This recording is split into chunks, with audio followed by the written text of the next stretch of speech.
America's war economy, the machine that never stops opening. There's a question most people never ask: who profits when the world goes to war? The answer isn't what you think. It's not about oil alone. It's not about territory. It's about something far more systematic, far more permanent, far more powerful. It's about an economic machine built over a century ago, a machine that transformed America from a struggling nation into the most powerful empire the world has ever seen. This is the story of how war became America's business. Not just a tragedy, not just a conflict, but an industry. And once you understand how it works, you'll see the world differently. Act 1. The Birth, World War I. The year was 1917. Europe was tearing itself apart. The Great War, what we now call World War I, had been raging for 3 years. Millions were dead. Empires were crumbling. And America? America was watching. President Woodrow Wilson had promised to keep America out of the war. Too proud to fight, he said. But while American soldiers stayed home, American business went to war. American companies began shipping to Europe. Weapons, rifles, machine guns, artillery shells, ammunition, millions of rounds per month, trucks and vehicles, transporting soldiers and supplies, food supplies, feeding armies in the trenches, uniforms and boots, clothing millions of men, steel and raw materials, the backbone of war production, explosives, TNT, gunpowder, grenades, medical supplies, bandages, medicine, surgical equipment. Between 1914 and 1917, American exports to Allied nations increased by over 300%. Banks like J.P. Morgan arranged massive loans to Britain and France, totaling over $2.3 billion. That's roughly $50 billion in today's money. Factories that had been quiet during America's economic recession suddenly roared to life. The Bethlehem Steel Corporation saw profits jump from $6 million in 1914 to $61 million by 1916. DuPont, the chemical company, increased its profits by 1,000%. 1,000%.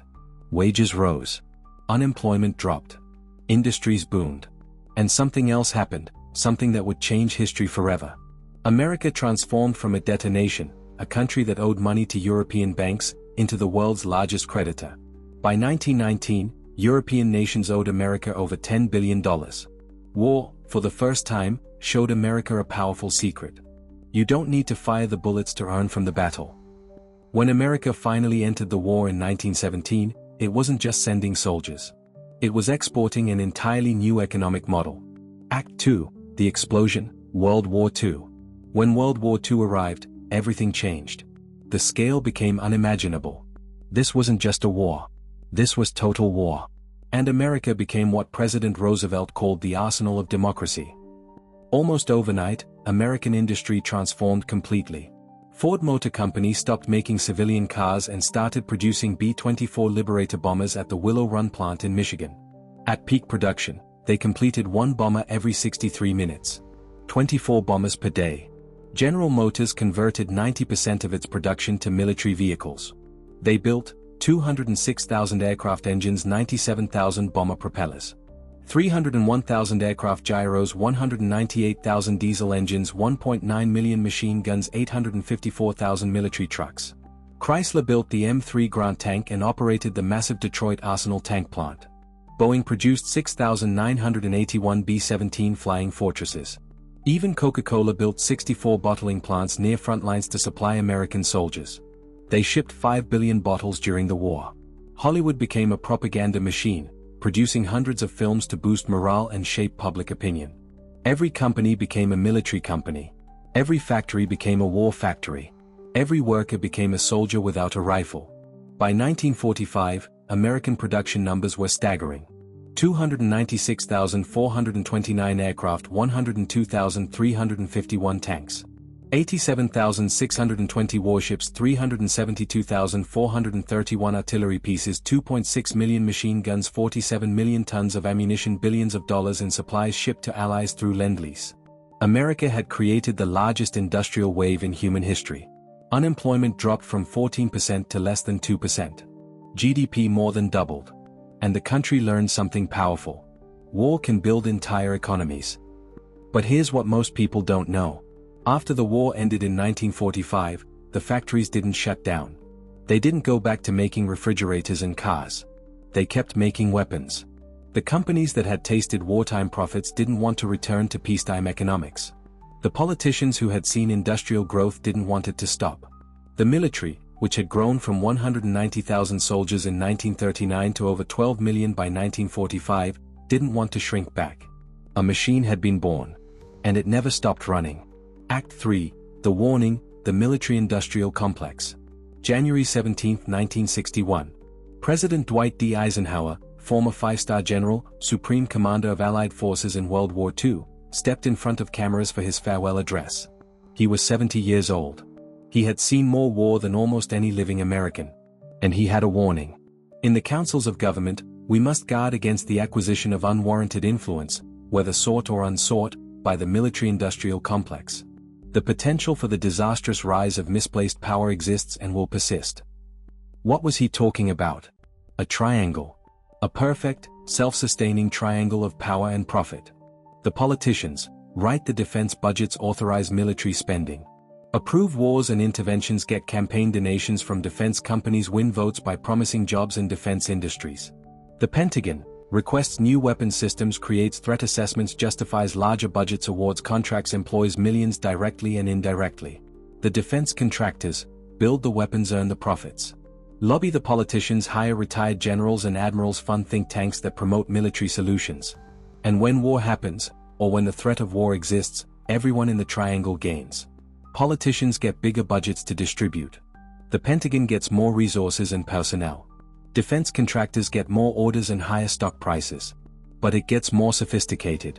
There's a revolving door between these three worlds. A general retires from the Pentagon and joins the board of Lockheed Martin. A defense company executive becomes the Secretary of Defense. A politician leaves office and becomes a lobbyist for weapons manufacturers. Since 1950, the United States has spent over $25 trillion on defense. That's adjusted for inflation. Even during peacetime, the spending rarely decreases significantly. The more threats, real or perceived, the more contracts. The more conflicts, proxy wars, regional instabilities, global tensions, the more demand. War became not just a tragedy. It became an industry.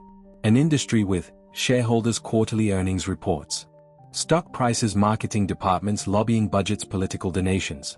And like any industry, it needs to grow. Act 4, The Profit Machine, how it works. So how exactly does America profit from war? Let me show you the mechanisms. Mechanism 1, Weapons sales, the biggest export. American weapons are used in over 100 countries. In 2022 alone, the United States sold $206 billion worth of weapons internationally. That's more than the next 9 countries combined. Here's what that looks like. F-35 Lightning II fighter jet price per unit, $80 to $110 million. Sold to UK, Italy, Australia, Japan, South Korea, Israel, and more. Total program value, over $1.7 trillion over its lifetime. Patriot missile defense system price per battery, $1 billion each missile, $3 to $4 million used in Saudi Arabia, UAE, South Korea, Japan, Poland, Romania. Apache AH-64 attack helicopter price per unit, $35 million operating cost, $5,000 per flight hour, sold to 16 countries worldwide. But here's the genius of it. These aren't one-time purchases.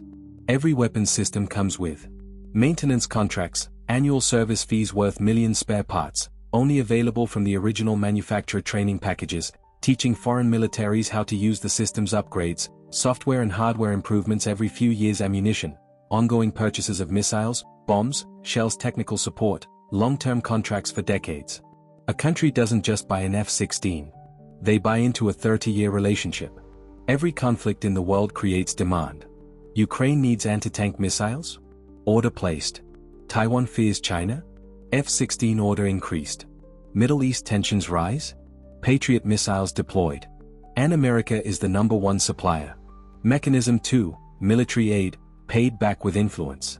When America provides military aid to countries, most people think that money disappears. It doesn't.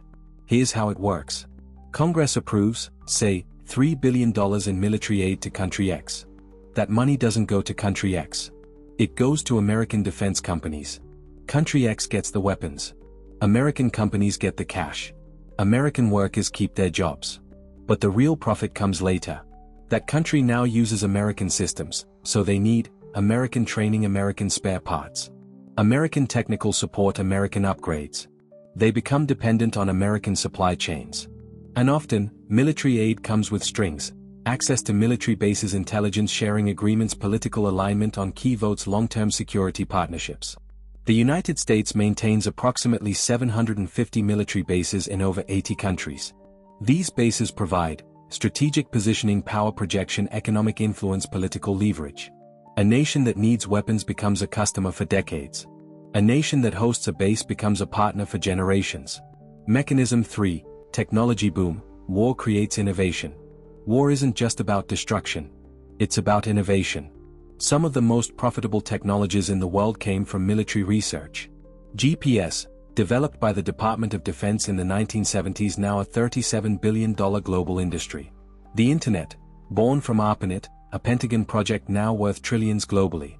Drones, military UAVs became commercial gold. Consumer drone market, $15 billion. Military drone market, $26 billion. Jet engines, perfected during World War II. Commercial aviation industry, $838 billion. Nuclear energy, Manhattan Project technology. Global nuclear power market, $46 billion.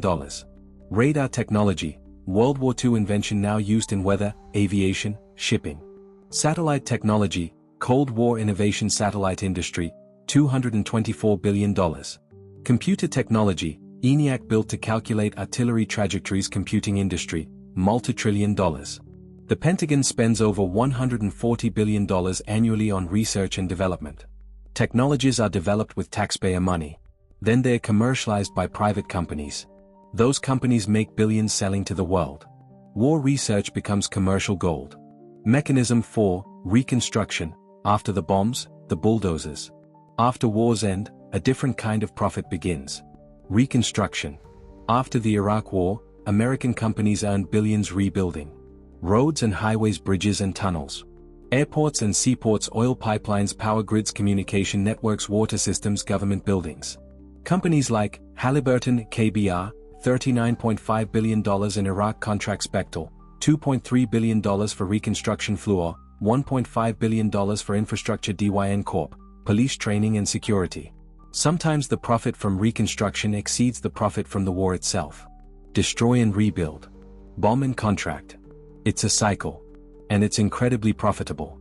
Act 5, the reality, why America stays involved. So here's the uncomfortable truth. America doesn't profit from war because it wants people to die. America profits because it built an economic system that thrives when conflict exists. The defense industry employs 2.5 million people directly, 3.5 million people indirectly through supply chains, workers in all 50 states. Defense contractors operate in nearly every congressional district in America. This is by design. When a politician votes to cut defense spending, they're voting to eliminate jobs in their own district. Their constituents lose work. Their donors lose contracts. Their re-election becomes harder. The defense industry contributes $400+ billion to US GDP annually, high-paying manufacturing jobs, advanced technology development, research and innovation funding. Defense companies are some of the most profitable in America. Lockheed Martin, market cap, $110 billion. Raytheon Technologies, market cap, $140 billion. Northrop Grumman, market cap, $70 billion. General Dynamics, market cap, $65 billion. Boeing Defense, part of a $150 billion company. Their stocks rise during times of conflict. Investors profit from instability. In 2022, the defense industry spent $145 million on lobbying. They employ over 700 lobbyists in Washington, D.C. Many are former government officials. They influence defense budgets, foreign policy decisions, military interventions, arms export approvals, base closures and expansions. Defense companies also fund think tanks that shape public opinion. These think tanks produce policy papers recommending military action, opinion pieces in major newspapers, experts who appear on news shows, research supporting defense spending. The web includes Congress, writing budgets and authorizing force defense contractors, building weapons and lobbying Pentagon, requesting systems and awarding contracts, think tanks, shaping policy debates, retired generals, joining corporate boards, oil companies, benefiting from resource access, tech firms, providing cyber and AI systems, foreign governments, buying weapons and hosting bases, banks, financing everything, media, sometimes amplifying threats. All connected. All earning. all depending, in some way, on the existence of conflict. It's not about starting wars. It's about benefiting when wars happen. Economists call it the war economy. As one defense industry analyst put it, peace is good for humanity. War is good for business. Act 6. The Empire without colonies. America doesn't rule like old empires did. The British Empire had colonies. The Romans conquered territories. The Spanish planted flags. America's empire is different. More subtle. More powerful. It's an empire of military bases instead of colonies, weapons contracts instead of tributes, loan agreements instead of taxes, security partnerships instead of occupation. A nation buys American weapons. They become dependent on American supply chains. America gains influence over their defense policy. A nation hosts an American base. America controls part of their security. That nation aligns with American interests. A nation receives American loans. They owe America money and favors. America gains political leverage. War doesn't expand territory. It expands influence. And influence is the most profitable currency on earth. With influence, you can access resources, control trade routes, shape international policy, set global standards, dominate markets. The dollar remains the world's reserve currency partly because of this system. Oil is traded in dollars. Weapons are bought with dollars. American economic power is reinforced by American military power. Act 7. The hidden cost. But there is a shadow. Behind every profit chart. Behind every successful quarterly earnings report. Behind every booming defense stock. Lies a battlefield full of real people. War makes money, yes.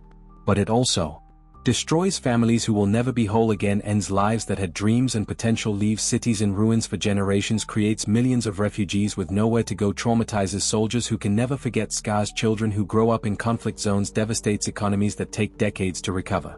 Since 2001, America's war on terror has killed at least 900,000 people, displaced 38 million people, cost $8 trillion, left psychological scars on millions. American soldiers return home with PTSD rates over 20%, suicide rates higher than combat deaths, difficulty reintegrating into society. The machine earns. But humanity pays. Conclusion. In the end, the secret is simple. America profits from war not because it wants destruction, but because over a century, it built an economic engine that thrives on global conflict, global fear, and global demand. An empire powered not by land, but by contracts. Not by flags, but by balance sheets. Not by kings, but by industries. Not by conquest, but by dependence. And as long as the world continues to burn with regional conflicts, proxy wars, and rising tensions, as long as nations fear each other, as long as weapons are the currency of security, the machine will continue to turn.